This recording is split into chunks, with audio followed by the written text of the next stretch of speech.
श्रद्धा से गोहरावतनी रहुआ के बोलावतनी ए बाबा श्रद्धा से गोहरावतनी रहुआ के बोलावतनी अपना सेवा कावा पे बाबा हो बेचारी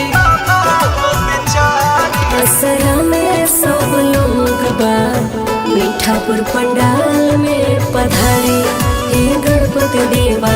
दर्शन दे के भोगिया सवारी लगल लॉन्डन के भोग बा मीठापुर पंडाल में पधारे हे मंगल मूर्ति दर्शन दे के भोगिया सवारी।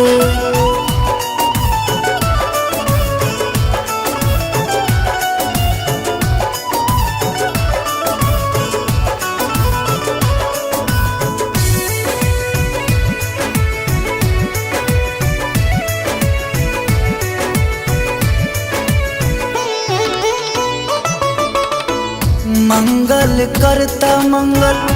आदि काज जी सुन ली बाबा से वाक के आवाज जी सुन ली बाबा से वाक के आवाज मंगल करता मंगल आदि काज जी सुन ली बाबा से वाक के आवाज जी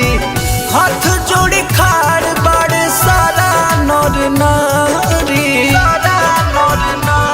असरा में सब लोग बा मीठापुर पंडाल में पधारे हे गणपति देवा दर्शन दे के भोगिया सवारी लगल लॉन्डन के भोग बा मीठापुर पंडाल में पधारे हे मंगल मूर्ति दर्शन दे के भोगिया सवारी।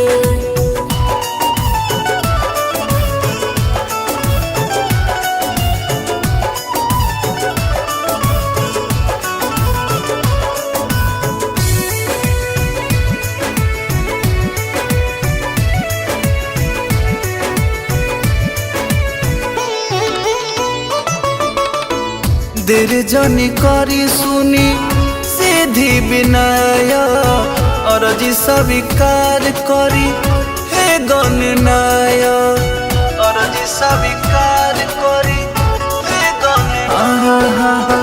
देर जनी करी सुनी सीधी विनय और जी स्वीकार करी हे गणनाय पर कस्बा रोद के सारा असरा में सब लोग बा मीठापुर पंडाल में पधारे हे गणपति देवा दर्शन दे के भोगिया सवारी लगल